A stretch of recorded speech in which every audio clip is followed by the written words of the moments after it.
haben die gefährlichsten Motorradverfolgungsjagden für Sie zusammengestellt. Nur actionreiche Momente und Polizeiberichte. Bleiben Sie bis zum Ende dran.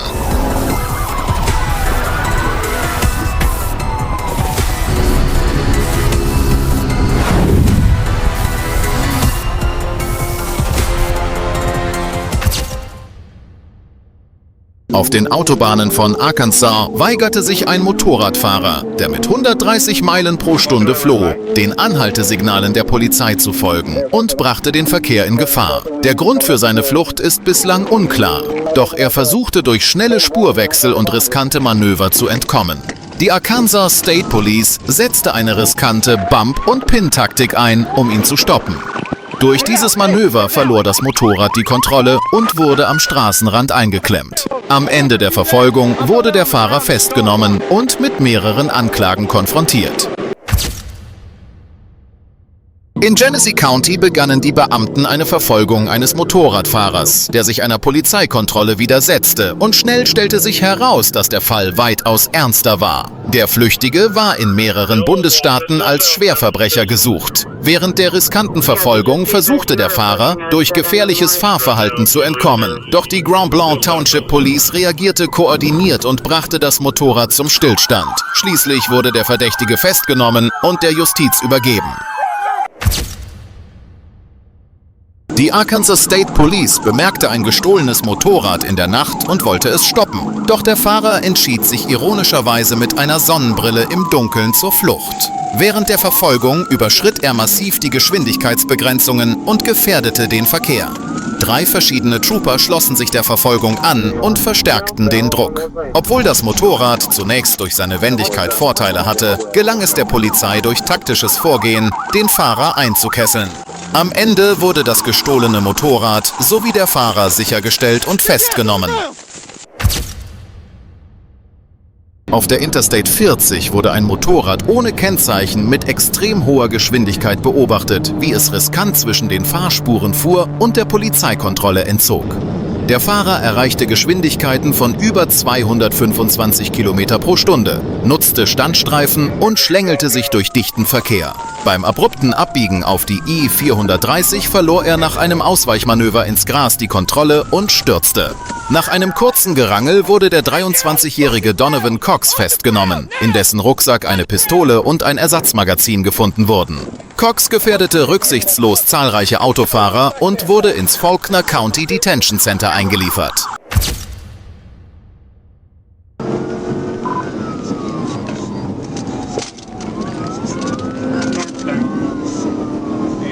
Am Sonntag, den 8. Juni, wurde auf der Interstate 49 ein Motorrad ohne Kennzeichen mit einer Geschwindigkeit von bis zu 210 km pro Stunde beobachtet. Der Fahrer ignorierte die Anhalteversuche von Trooper Surratt, überholte Fahrzeuge auf dem Standstreifen und verlor schließlich die Kontrolle, wobei er das Heck eines Autos touchierte. Danach schleuderte das Motorrad in den Straßengraben und der Fahrer flüchtete zu Fuß. Trotz des Einsatzes einer K9-Einheit aus Bella Vista konnte der Verdächtige nicht aufgefunden werden. Das Motorrad wurde abgeschleppt und die Ermittlungen dauern an.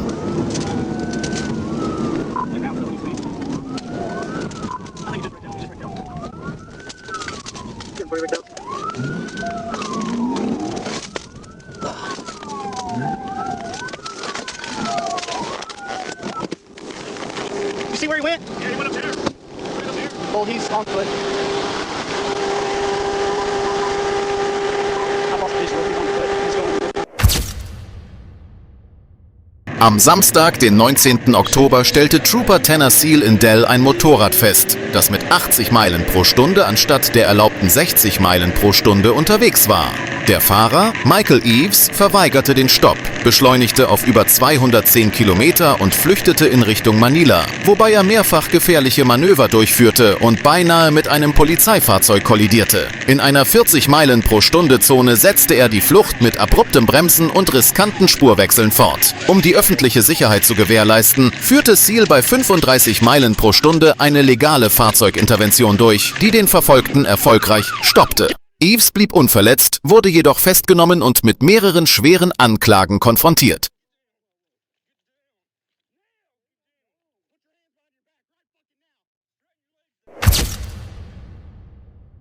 Die Arkansas State Police lieferten sich eine intensive Verfolgungsjagd mit einem Harley-Davidson-Fahrer, der sich einer Kontrolle verweigerte und mit über 110 Meilen pro Stunde floh. Der Fahrer wechselte gefährlich die Spuren und brachte dabei zahlreiche Verkehrsteilnehmer in Gefahr.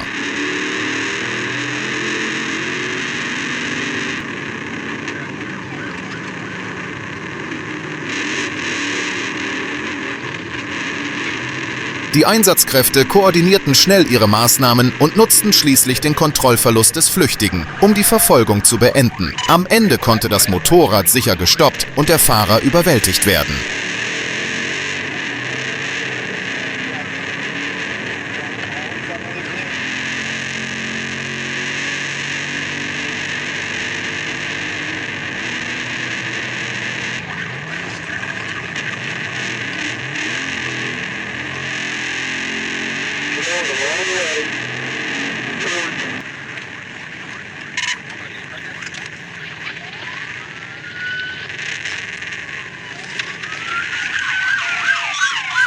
Der Harley-Davidson-Fahrer wurde wegen Felony Fleeing festgenommen.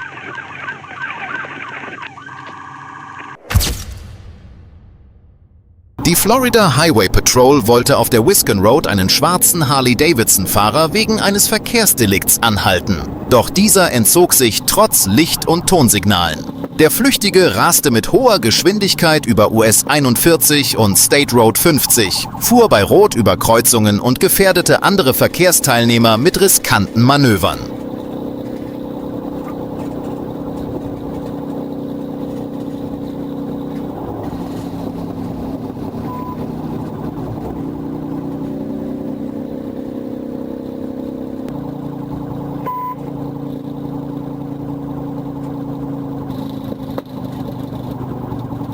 Zwischenzeitlich gab er vor, aufzugeben, beschleunigte dann jedoch erneut und setzte die Verfolgung fort.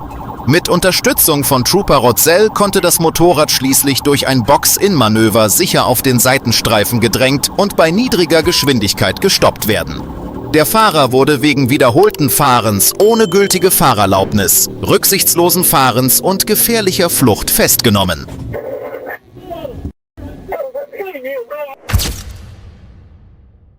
Am 22. Juli 2025 versuchte die Arkansas State Police, einen Harley-Davidson-Fahrer auf der I-40 anzuhalten, der mit überhöhter Geschwindigkeit zwischen den Fahrspuren sowie auf dem Seitenstreifen fuhr. Doch der Fahrer ergriff die Flucht.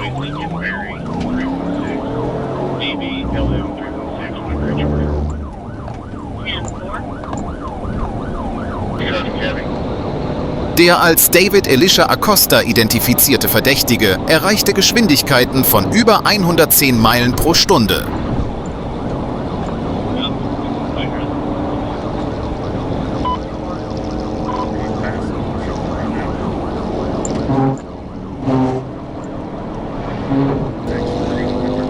Fuhr entgegen der Fahrtrichtung auf eine Auffahrt und überholte gefährlich in Kurven und auf Doppellinien.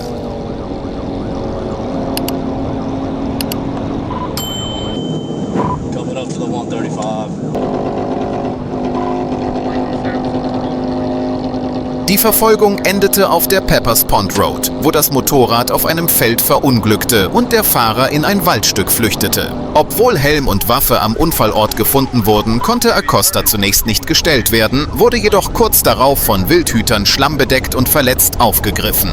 Im Krankenhaus gestand er mehrere Verkehrsdelikte, bevor er wegen Flucht, rücksichtslosen Fahrens und unerlaubten Waffenbesitzes angeklagt wurde.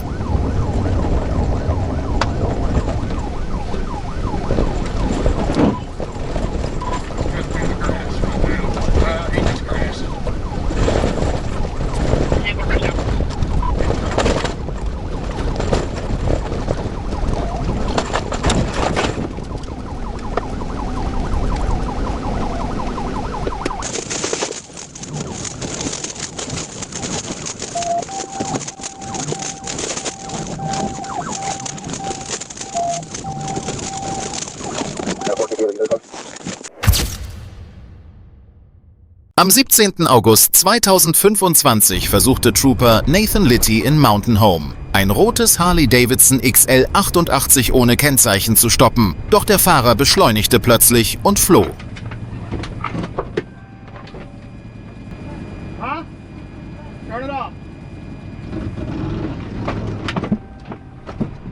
Während der Verfolgung ignorierte der Verdächtige mehrere Stoppschilder und rote Ampeln, erreichte 65 Meilen pro Stunde in einer 25 Meilen pro Stunde Zone und führte riskante Manöver in den Stadtstraßen durch. Als er schließlich versuchte, abrupt zu wenden, reagierte der Trooper entschlossen und beendete die Flucht.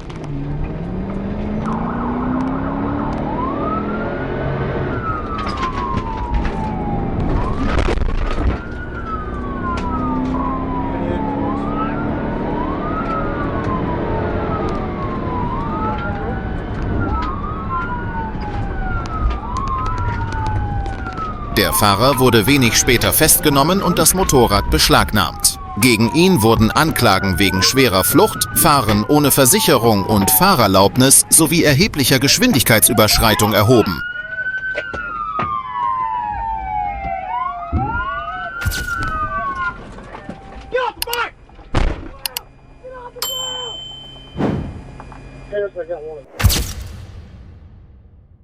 Am 4. März 2023 hielt ein Trooper ein rotes Honda-Motorrad ohne Kennzeichen an. Doch der Fahrer Curtis Hicks konnte weder Ausweis noch Fahrzeugpapiere vorlegen. Während der Abschleppdienst gerufen werden sollte, startete Hicks plötzlich seine Maschine und flüchtete, wobei er auf dem US Highway 79 rund 12 Meilen in der falschen Fahrtrichtung fuhr und dabei nur knapp Kollisionen mit Gegenverkehr vermied.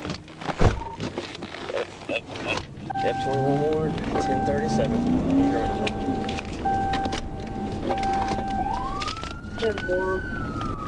What's your savings? Original stop. No tag, no insurance. No motorcycle removal.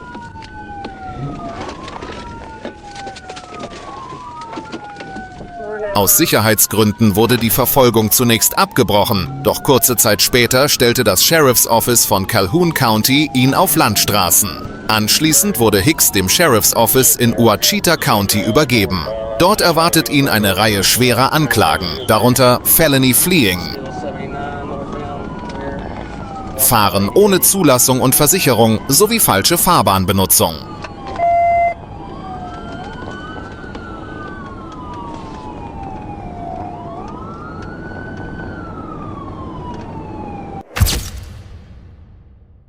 Am 5. Juni 2022 bemerkte ein Trooper auf der Ishima 7558 ein Motorrad, das rücksichtslos durch den Verkehr fuhr und aktivierte Licht und Sirene, um eine Verkehrskontrolle einzuleiten.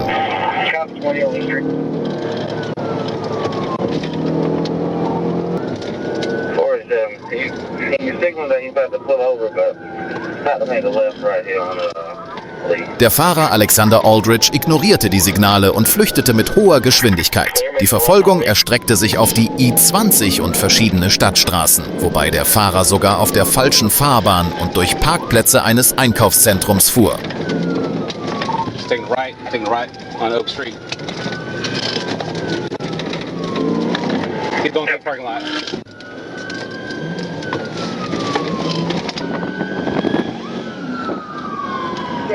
He's going. He's not stopping. I'm going to the mall, and West End Mall, making a right on RDA. We're making a right on RDA, going past West Off. Going back, going. Während der Verfolgung erreichte der Fahrer im Hauptfahrstreifen Geschwindigkeiten von über 100 Meilen pro Stunde und zeigte zahlreiche riskante Manöver. Schließlich konnte Corporal Smith das Motorrad sicher stoppen und Aldridge wurde festgenommen. Aldridge wurde wegen Flucht, rücksichtsloser Fahrweise, Fahrens ohne gültige Lizenz und abgelaufener Kennzeichen ins Fulton County Gefängnis gebracht. Okay.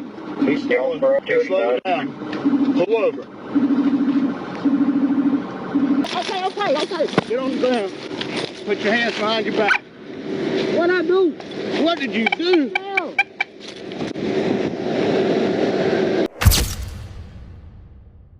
Am 19. Juli 2025 reagierte die Polizei von Pueblo auf mehrere Meldungen über riskante Motorradfahrer im Süden der Stadt.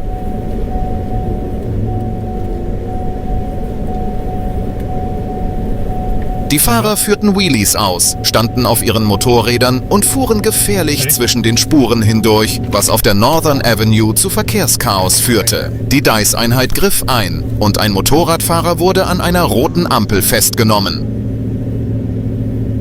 während die anderen beiden flüchteten. Diese Festnahmen dienen als Warnung vor gefährlichen Stunts angesichts der Rekordzahl von 165 Motorradtoten in Colorado im Jahr 2024. Die Behörden betonten, dass solche riskanten Fahrten Leben gefährden, Motorräder bis zu 6 Monate beschlagnahmt werden können und erhebliche rechtliche sowie finanzielle Konsequenzen nach sich ziehen. Dieser Vorfall zeigt das Engagement der Strafverfolgungsbehörden, risikoreiches Fahren zu bekämpfen und die öffentliche Sicherheit zu gewährleisten.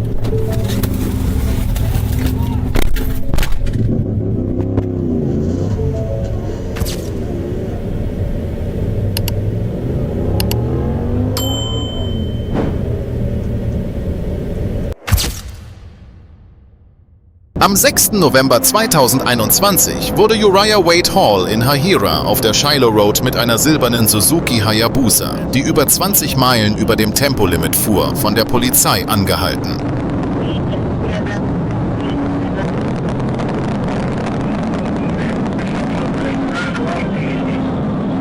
Anstatt anzuhalten, beschleunigte er und fuhr auf die I-755 mit Geschwindigkeiten bis zu 145 Meilen pro Stunde.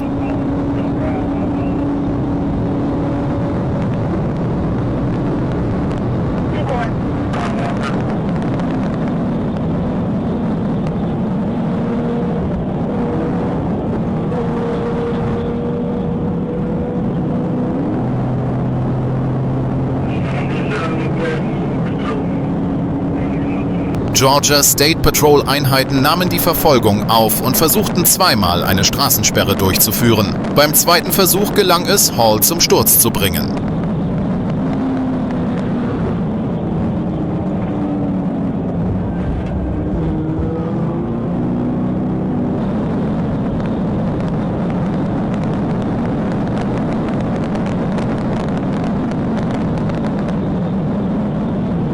Während der Verfolgung wurde Hall mit einer geladenen 9mm Pistole, 829 Gramm Methamphetamin, einer kleinen Menge Heroin, einer digitalen Waage und $1.610 Bargeld gefunden. Hall hatte zuvor mehrere Straftaten begangen, daher war der Besitz einer Schusswaffe illegal. Nach der Sicherstellung aller Beweise wurde Hall festgenommen und der Vorfall sicher beendet.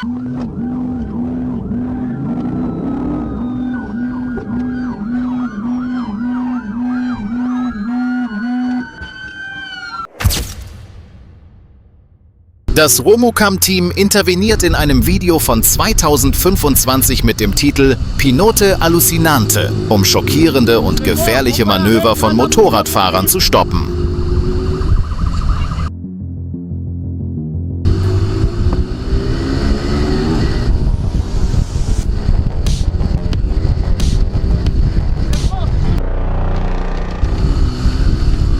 Die Polizei nimmt die riskante Fahrt der Fahrer wahr und beginnt eine Verfolgung, während die Action-Momente in den Kameras festgehalten werden und verschiedene Taktiken angewendet werden, um die Fahrer sicher zum Anhalten zu bringen.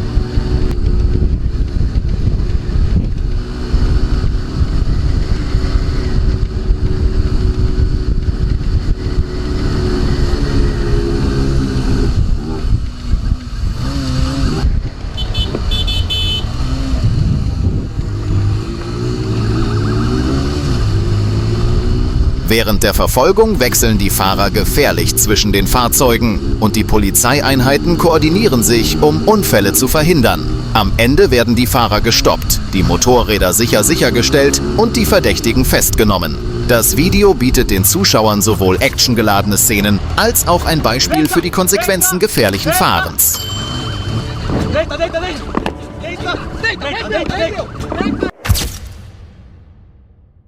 Hier ist das beliebteste Video unseres Kanals. Es ist gleichzeitig auch eine der weltweit meistgesehenen Verfolgungsjagden der Polizei. Im Jahr 2021 kam es in der Stadt Osasco im brasilianischen Bundesstaat São Paulo zu einer atemberaubenden Verfolgungsjagd mit Motorrädern der Polizei durch enge Gassen.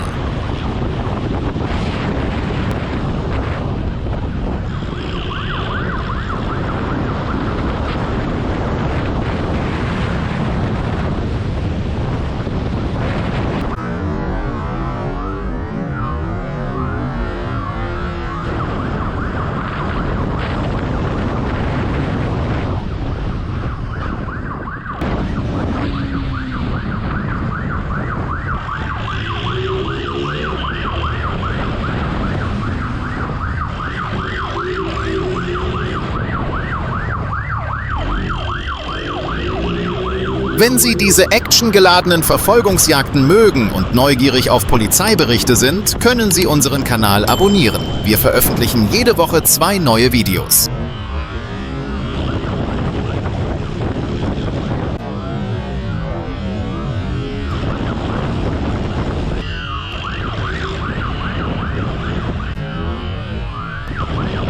Der gesuchte Mann floh mit einem Beifahrer auf einem 300 CCM Honda XRE Motorrad mit hoher Geschwindigkeit vor der Polizei von GCM Osasco.